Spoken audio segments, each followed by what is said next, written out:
Don't cry, you prick. Jesus Christ, I've been back there trying to fight tears the whole time. Thank you all for being here. Thank you all for being here. This is amazing for me, it really is. I have a script up there in front of me, but screw that, I'm just going to wing it, you know. It's more fun, I'm going to speak from the heart. So if I swear a little bit, I apologise. I warmed them up.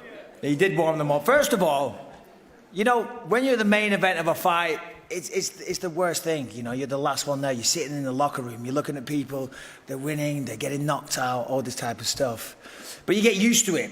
Now, coming out last year, that's terrifying. Clay Guida comes out, he's awesome, he's unbelievable, right?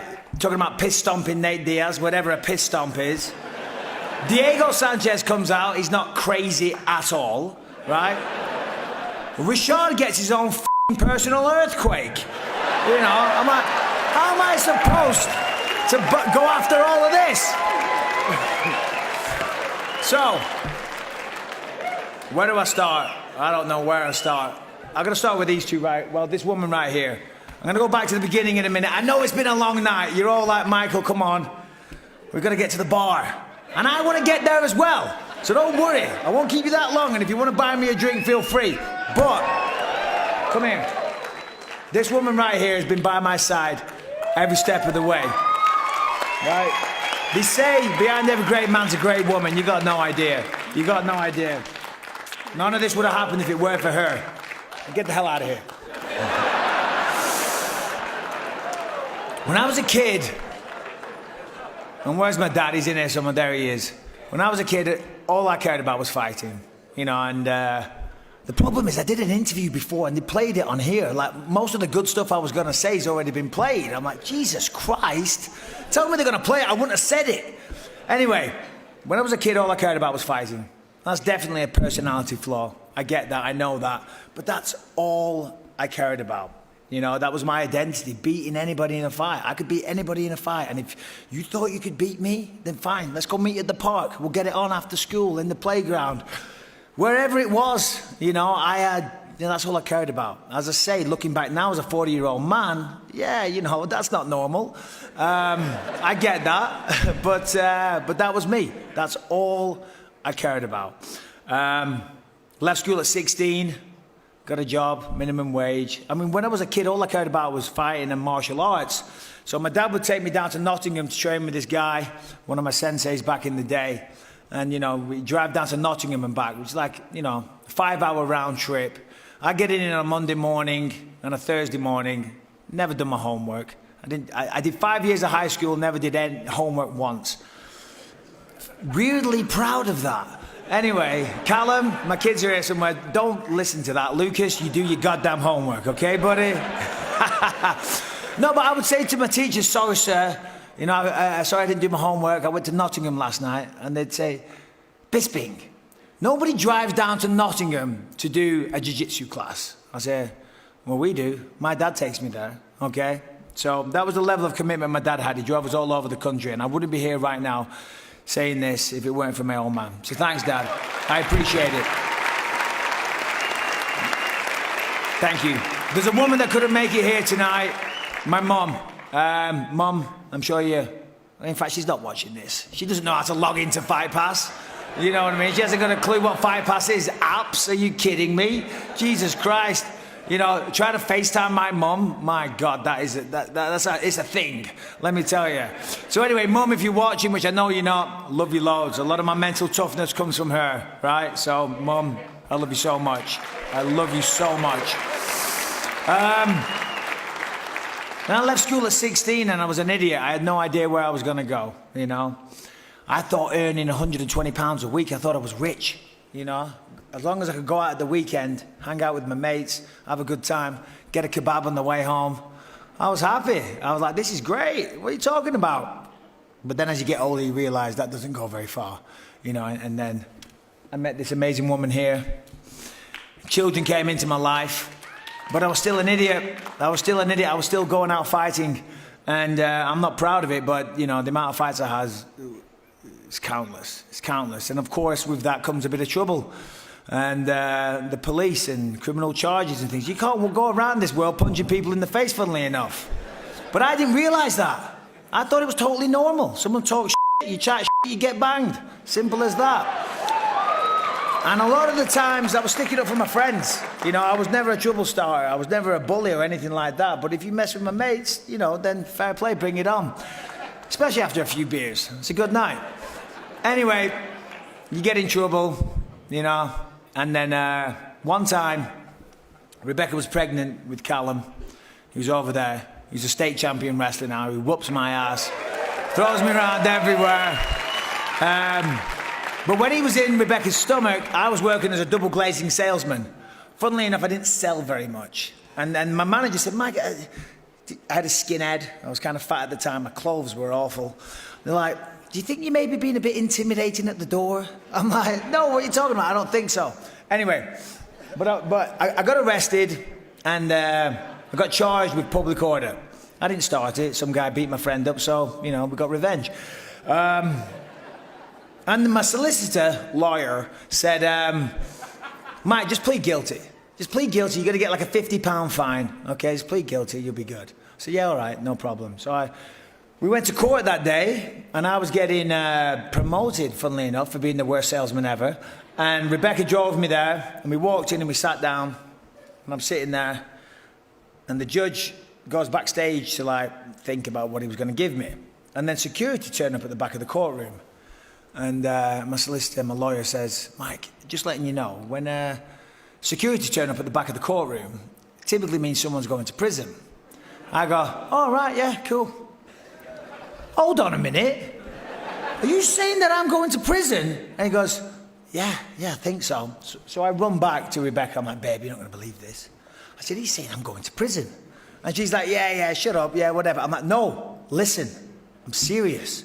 I think I'm going to prison. And then the judge walks in, I run back. Anyway, long story short, sends me to prison for a month. Maximum security, locked up 23 hours a day.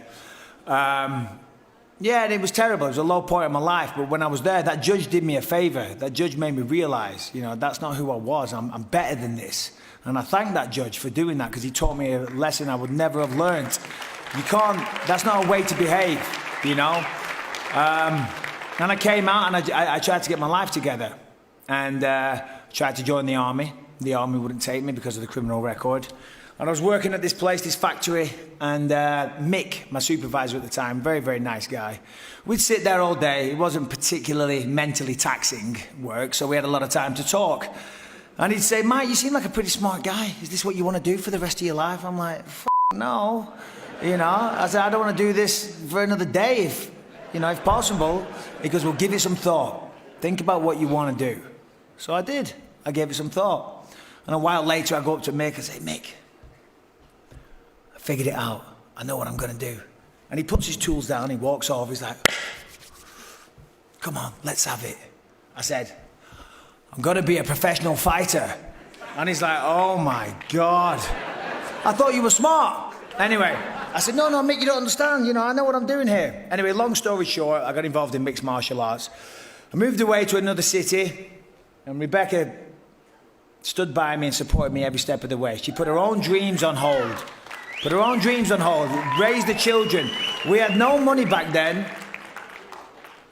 None at all. Heavily in debt. But she allowed me to quit work and move away and to chase this dream of being an MMA fighter, which didn't even exist back then. We're talking 2002. It wasn't where it is today, you know? You don't understand.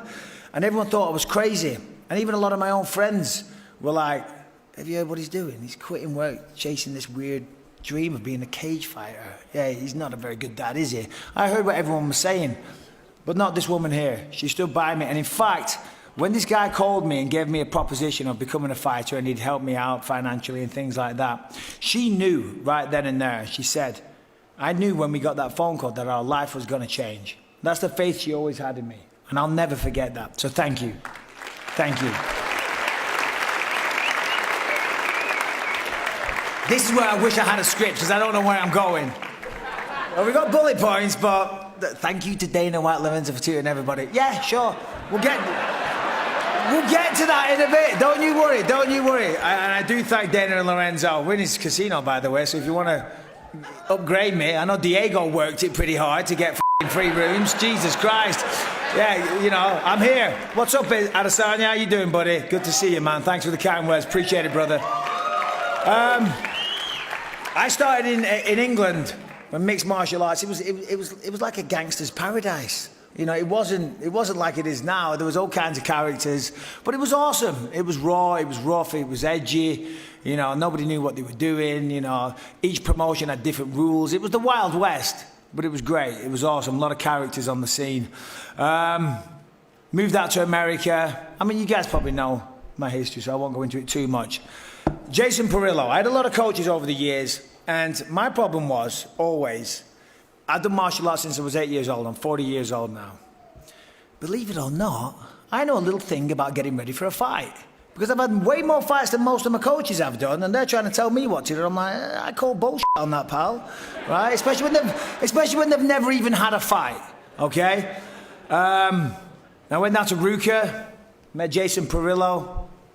And there's another man right there as well called Brady Fink, my longtime jiu-jitsu coach, who's an incredible person, but an incredible friend. And you should be up here right now as well, Brady. You really should. We'll get to you in a minute. We'll keep it on Parillo, seeing he's standing there like a lump of cheese. So, he helped me grow as a fighter, but more importantly as a person. When I was younger, I always felt that, everyone knows, I used to be a proper dickhead. I probably still am. I used to think if I got myself so wound up and angry that I was a force to deal with, that I could beat anybody. And you know, 95% of the people you can, that works, but not the elite. The true elites, you've got to be calm, cool, present, in the moment. You know, if you're mad and frantic, you're never the best version of yourself. Whatever it is, you know, if the guy that's producing this show, if he's having a bad day and he's all stressed out, he's not doing a good job, right? If any of you people, you've had a bad day, you do things you regret, you're not the best version of yourself. So how the hell are you supposed to go out there and fight at the highest level of mixed martial arts against a trained killer if you're all worked up? It doesn't work. It doesn't work. And Jason made me realize that. He made me see that, and he worked on me very hard. And it took a while, and it took some arguments and some bust-ups and things like that, but we got there eventually. So all the coaches, all my team, everything, Rebecca, my family, but Jason deserves a special mention for that. So Jason, thank you. Of course, Brady Fink was there every step of the way as well. And early when I said I was kind of a dickhead at times, Brady used to get the brunt of that a lot. Because he's just too much of a nice guy. Jason, if you said anything to Jason, oh, it was World War III. But Brady just like, yeah, man, okay, right on, Mike. I'm like, well, I'm just going to carry on giving you shit then until you check me. You know what I mean? So, Brady, thank you so much. I was always proud to represent UK mixed martial arts. Of course, I live in America, and I'm very happy to be here. It's an amazing country. I have my green card, and it's a beautiful place. It truly is the land of opportunity, you know? And yesterday was 4th of July. I'm probably going to get disowned from England, but happy birthday, America. No, seriously though, good for you. Fair play. Not bitter at all. Yeah. No. Well, it was another UK mixed martial arts scene. So they always supported me so much over the years. And they're part of the reason that I carried on. Of course, I had my own financial reasons and things like that. But the support I always got every time I fought in England, it was ridiculous. I'll never forget it. I did a signing at the Trafford Centre, a big mall in England once. And I thought no one's going to be there. And then when I got there, there was thousands of people and grown men crying, you know. I'm like, get a grip. No, well, I couldn't believe it. It just blew me away. It blew me away. So thank you, each and every one of you that bought a ticket, that came to see me, that cheered, that talked shit online, whatever it was, everyone that showed energy and passion and emotion. I thank you all sincerely from the bottom of my heart. What to next? I don't know. What do you think? What do you think? I mean, of course, I won the world title. That was always a dream of mine. But it wasn't. But of course, it sounds cliche to say, oh, I always wanted to be the world champion. Of course, everybody wants to be the world champion. That goes without saying. But my dream was always to give a better family, so give a better life to my family, okay? And that's all I ever wanted. My goal when I got involved with mixed martial arts was to earn enough money so that I could quit work and then go to college and get some training, a degree, whatever it was, so that I could get a proper job. So obviously, it far exceeded those expectations. Far exceeded those. And it's crazy to think that I'm here, but anyway, so going back to the world champion thing, yeah, I wanted to be world champion, but I wanted to provide with my family. But the two coincide. The better you're doing in your fight career, the better life you can give to your family. You know, so of course I wanted to be the world champion, but not because of ego. Not because I wanted to say I was the world champion, because I wanted to give the best life to my family. And I was lucky I was able to achieve that. There's so many people I got to thank. My children are down there, Callum, Ellie and Lucas. Ellie, you're the most beautiful thing I've ever seen in my life. I love you so much. I thank you. And yeah, I love you so much. Callum, my firstborn, I'm so proud of him. He's a better man than I'll ever dream of being. Thank you, Callum. Thank you for being you. And you, Ellie. Lucas, you might have seen Embedded. He likes to give me a hard time. And he still does it to this day. Lucas, you're the man. Love you, buddy. Love you, pal. Round of applause for Lucas, everybody. My manager's right there, front row, Audie. Thanks, buddy. The UFC, Dana White, Lorenzo Fertitta, back in the day, you know, Dana always allowed me to be me, you know, which is rare, you know, because not a lot of people do. A lot of people try and check me. Don't say this, don't do that. Dana never said that once. He was, and I got to thank Dana, truly. He always believed in me, and yeah, as I say, never censored me. Always helped me, and he's been a good friend over the years. Everyone with the UFC, I've kind of been a nightmare at times, but they've allowed me to continue. I'm standing here talking to you. I do desk work, analyst, commentating. You know, this has changed my life in such a way you will never believe. You know, I believe anybody can do anything they want if they put their mind to it and they're willing to make the sacrifices. Now, I don't mean that I don't know you, but we'll just use you, can go and become an astronaut, because you probably can't. I know damn well I can't. There's no way. But everybody has a skill. So you got to sit down and think about what that skill is. That's what I did. I did some soul searching, and I thought, what is my talent? What am I good at? And I just kept coming back to it time and time again. Fighting. I'm scared of nobody. I will fight anybody. So that is my strength. So I came up with a plan, and we carried out that plan. I quit work, I moved away, and the goal was to be here. From day one, the goal was to be here. Now, I didn't think it'd come this far, but it did. So anybody out there, you know, you can achieve anything in this life. Again, you're not going to be an astronaut, you know, you're not going to be an Oscar-winning actress. You know, maybe you will. But you all have a skill, whatever it is, realize what that is and harness it, and then think where can that skill take you, right? And then put a plan in place and take the steps, and it's going to be hard. You know, you don't start at the top. Nobody does. My first ever professional fight was for nothing. I didn't get paid a penny, but slowly you scrape your way, you claw away, and, you know, before you know it, you're getting somewhere. So if anybody, you know, needs inspiration, I mean, Jesus Christ, if I can do it, you know, if I can turn my life around, anybody can. And I sincerely mean that, because I was going nowhere fast, really fast. Anyway, if I've forgotten anybody, I'm going to wrap this up now. People are walking out, they're like, Jesus Christ, shut up.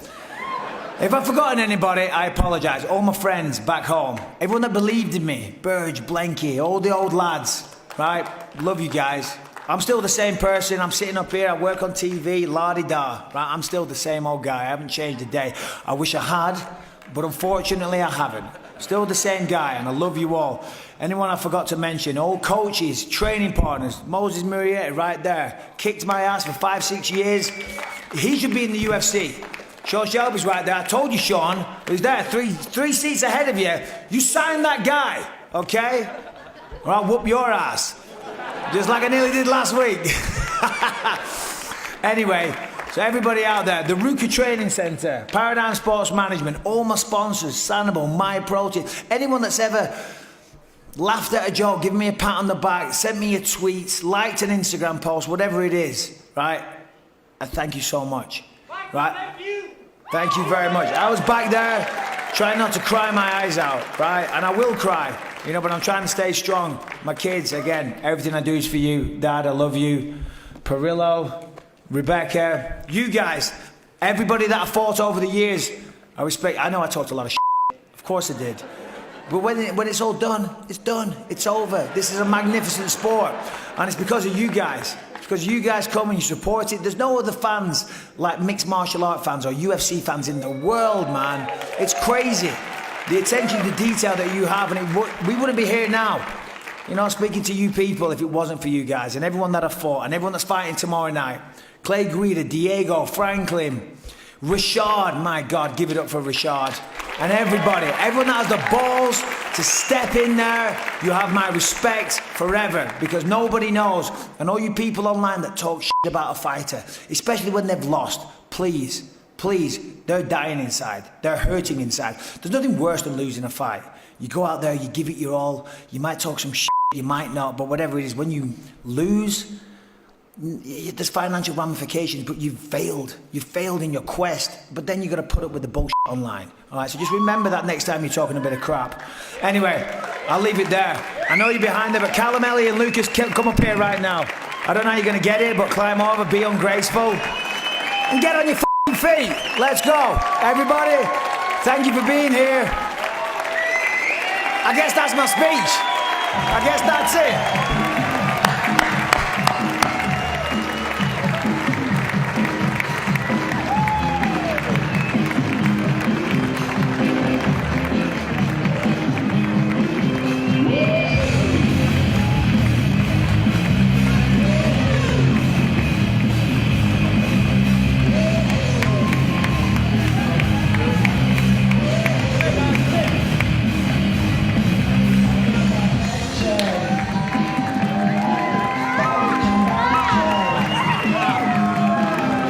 Not bad for a laugh and Twitter on. Shut up.